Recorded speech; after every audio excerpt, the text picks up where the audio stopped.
Olá, pessoal. Na gravação de hoje, eu vou discutir com vocês sobre datas e hora em Java. E nessa parte inicial, nessa introdução, eu vou falar especificamente sobre datas e horas antes do Java 8. Lembrando sempre que alguns requisitos são comuns para qualquer desenvolvedor em qualquer linguagem de programação quando nós falamos sobre datas e horas. Requisitos do tipo de representar a data atual, o horário atual, no caso da data, representar a data atual, levando em consideração questões de fuso horário, exibir essa data, exibir o horário, criar uma data específica, seja no passado, seja no futuro, executar algumas aritméticas, algumas operações aritméticas em cima de datas e também de horas. São requisitos comuns que todo desenvolvedor em algum momento precisa lidar. Dessa forma, eu trouxe um exemplo para vocês que justamente implementam esses requisitos mínimos necessários para as pessoas que trabalham com programação no dia a dia.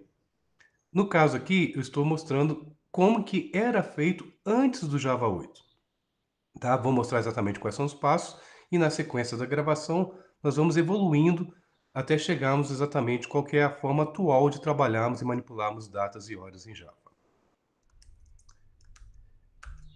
Então, só abrindo aqui para vocês, eu trouxe já o código pronto para ganharmos agilidade nessa aula. Basicamente, o que eu estou fazendo nesse código? Eu já vou até executar, porque dependendo nós já podemos até acompanhar a saída juntos, para vocês entenderem mais fácil. Vou mandar executar essa minha aplicação Java.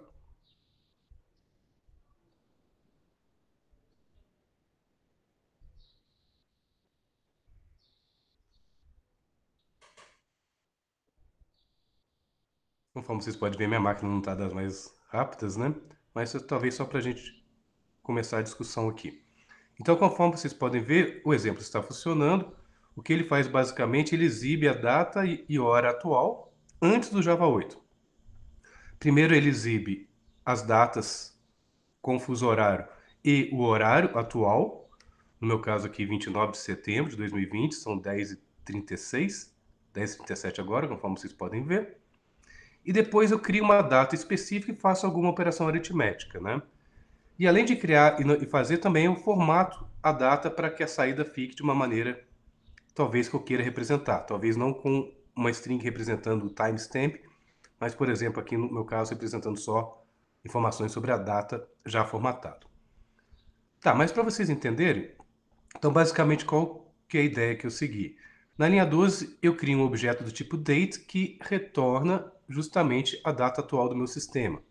Informações sobre a data e também sobre informações sobre o horário. E na sequência, eu exibo essa data no console. Eu vou mostrar passo a passo com detalhes depois dessa API. Tenta focar só no algoritmo, né? Crio uma data, exibo uma data. Depois, eu crio uma data específica.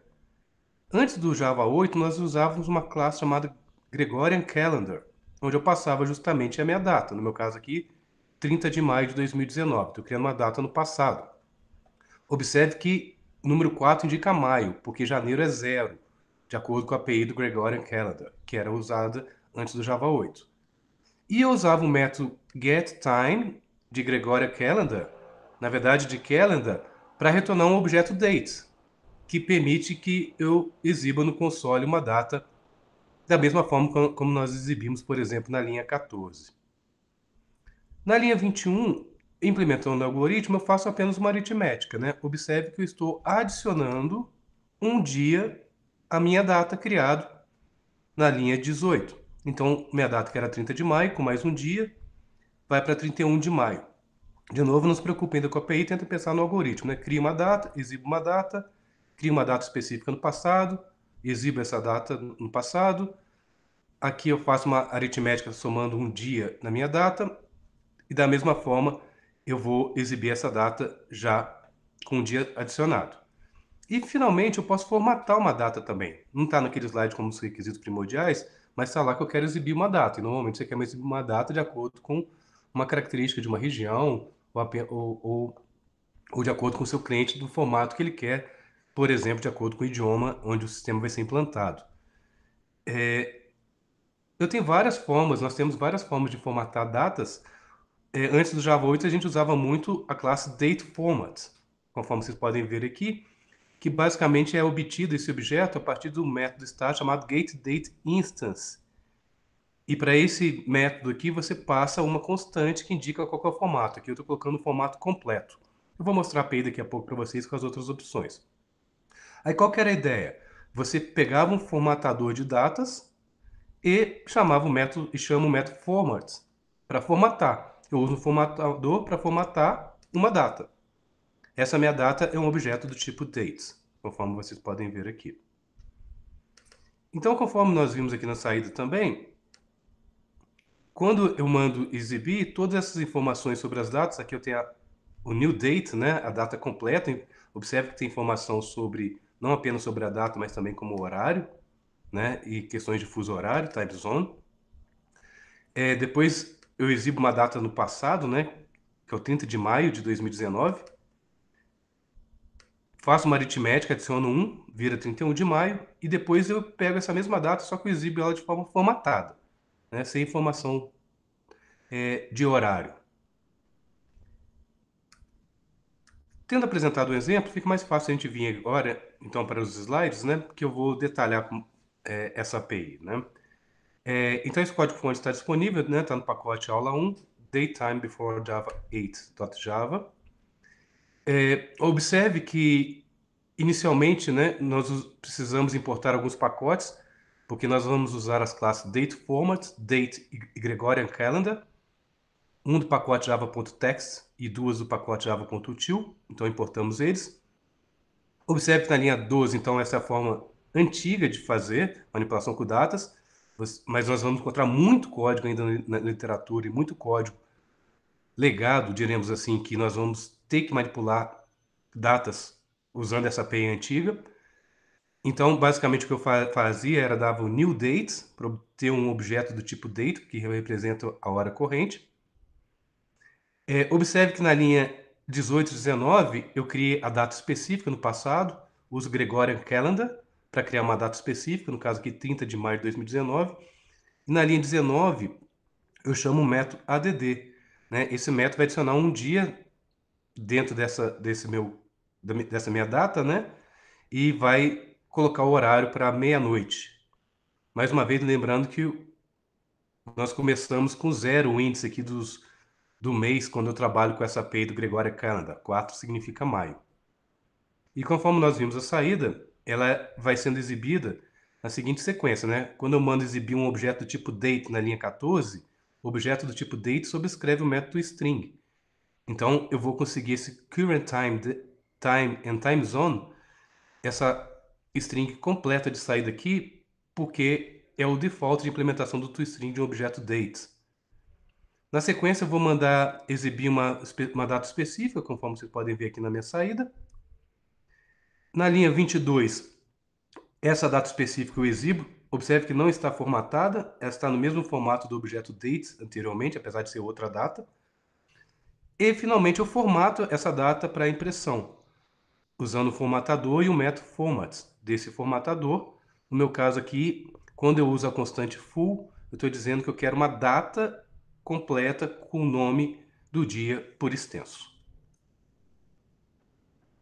Tá, então qual que é a API utilizada para desenvolver esse exemplo, né? Então, antes do Java 8.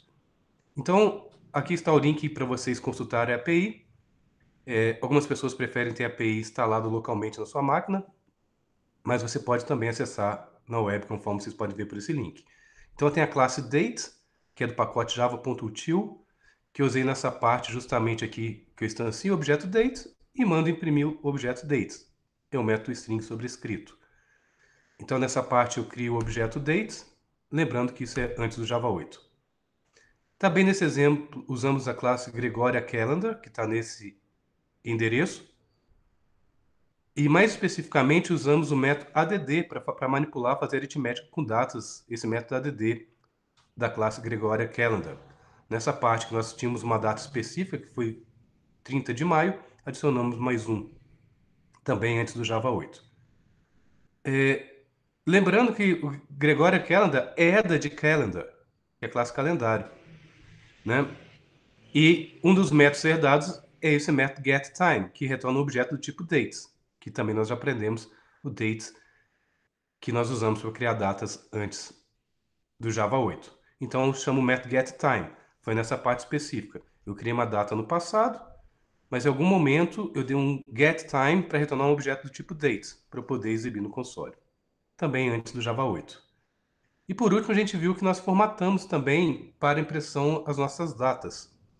Antes do Java 8, a gente usava a classe dateFormat, conforme vocês podem ver. Mais especificamente, eu usei essa constante full, tá? Que permite exibir a data com, por exemplo, nome de dias por extenso, conforme vocês viram. Mas observe aqui que eu tenho várias constantes que eu poderia ter utilizado e eu recomendo que vocês façam, peguem esse meu código base, façam os experimentos usando outras constantes, analisando a saída como uma forma de estudo. E também, quando a gente criou um formatador para formatar a minha data, nós chamamos finalmente o método formats, né, que permite justamente formatar aquela data de acordo com o padrão que você definiu pela constante, no meu caso, full, também antes do Java 8.